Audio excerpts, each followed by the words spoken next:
All right, guys, so in this video, we're going to talk a little bit about what are called density curves. So first of all, let's talk about what a density curve is, and I'll give you a couple examples of what they might look like, and then we will talk a little bit about some of the special types, namely that of a normal curve. So first of all, a density curve is a curve that satisfies two conditions. It has to lie on or above a horizontal axis. So what it cannot look like is we couldn't have something that was maybe like a cubic kind of graph where you've got some pieces that are above, you've got some pieces that are below. That would not work for a density curve. Really, when you think density curves, think about the types of distributions we've already seen, like symmetric distributions, our right skewed distributions, our left skewed distributions. Don't forget about our uniform distributions. Those are all what we call density curves, or examples of what one might look like. Now, in addition to being on or above the horizontal axis, the second criteria is probably the more important one. Density curves will always have an area underneath the curve, which is equal to exactly 1. That's what makes density curves kind of unique. Now, in addition to density curves, we have a little bit more strict definition here for normal curves. So normal curves are just a special type of density curve. They are unimodal and symmetric. So I've got an example of what that looks like over here to the right. In addition to normal curves, you can also have what's called a standardized normal curve. Now, first of all, anytime we name a normal curve, we use that with a capital N, and then we follow it with the mean and standard deviation in parentheses. So this is the notation that we use over here on the left, right underneath where it says normal curve, anytime we're describing a normal curve. Now, the standardized normal curve is a special type that has a mean of 0 and standard deviation of 1. Now, we'd already talked about that a little bit when we talked about transforming data. As a reminder, anytime you think standardized normal curve, you want to be thinking z-scores. But as a reminder, that standardized normal curve that we talked about back in the transforming data section will always have a mean of 0 and standard deviation of 1. So first of all, when would we use a density curve? Well, they're used to find probability or proportions. So anytime you want to find probabilities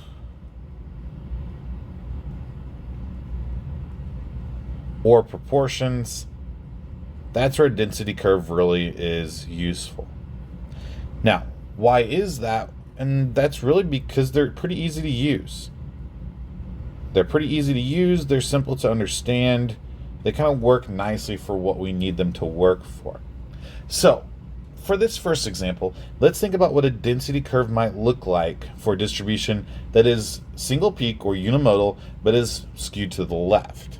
So, a very simple example of what that might look like, I'm just going to go ahead and first create my axes, because remember, it has to be on a horizontal axis, and I'm going to make it in the form of a histogram. So for this histogram, I'm going to have these bins that are just going to be a distance of 1, and then I'm going to have the frequencies over here in decimal form.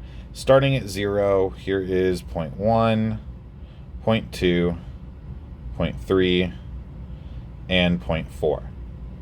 Now, in order for this to be skewed to the left, I need it to start lower on this left side and then only go up by a little bit until we get to the far left where it can be much higher than the rest. But I've got to be careful about how much higher, because remember, I need it to add to be 1. In other words, what I've done here is this first bar I've drawn up to 0.1, the second one up to 0.2, the next to 0.3, and then the last to 0.4. And then by adding those together, let's just double check that this does in fact add up to be 1. And yes, in fact it does. 0.1 plus 0.2 plus 0.3 plus 0.4 does add up to be 1. It is also on a horizontal axis. And notice that it is only above the horizontal axis. We don't have anything in the negative regions. In other words, this would in fact be an example of a density curve. Now, for this next example, let's look at a uniform distribution. So some distance or density curves can take on a constant height, and what that would look like is a horizontal line over some interval of values. In other words, that uniform distribution that I was just mentioning. Here's one such example of that. You can see the horizontal axis on the bottom of it going from 0 out to 10, and it tells us that the height of it is 1/10. Now, this particular density curve represents a scenario where Sally is going to take the bus to work every morning. The amount of time in minutes that she has to wait for the bus to arrive is described by the uniform distribution. So again, let's just take a quick second, take a step back, and let's see what this is actually kind of representing. So if this is representing the amount of time that she has to wait on the bus for a particular morning, if it's a uniform distribution, then that should imply that she's waiting about the same amount of each of these times each day in order to get onto the bus. So a fairly uniform distribution, meaning that it's a fairly uniform schedule, which it kind of makes sense if the bus is running on a schedule and should be about the same amount of time away each day.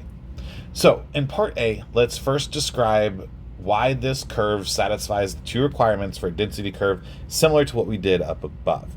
Well, the first thing that it has to do is it has to lie on or above a horizontal axis. In this case, it lies above a horizontal axis. So it looks like it does in fact satisfy that first requirement for a density curve. The second requirement is that it has to have an area underneath the curve which is equal to 1. So in thinking about how to find the area for this, we'd take the length multiplied by the width, the length being that it goes from 0 to 10, so that would be a length of 10. The width, or the height in this case, is the 1/10. So we're going to take 10 multiplied by 1/10. That should tell us the area under the curve, and 10 multiplied by 1/10 is in fact equal to 1. So yes, this is a density curve. So now let's talk about how you can use density curves. We've talked a lot about how they're useful, and we haven't used one yet. So let's take a chance to do that real quick here. So let's say we were asked this question: on what percent of days does Sally have to wait more than 8 minutes for the bus? So if we're thinking about more than 8 minutes, and I'm just going to approximate, maybe here is about where 8 minutes is in relation to 0 and 10, then on what percent of days I'm going to be looking at this section of my density curve about right here. And I'm just going to shade that in so that it's very clear kind of what section I'm looking for. So on what percent of days does she have to wait more than 8 minutes?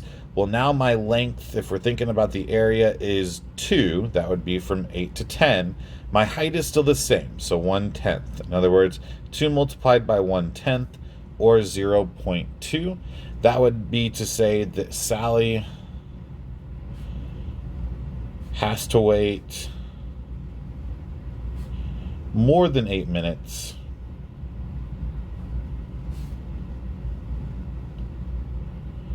on 20% of the days. All right, guys, that's a little bit about density curves. Till next time, have a good one.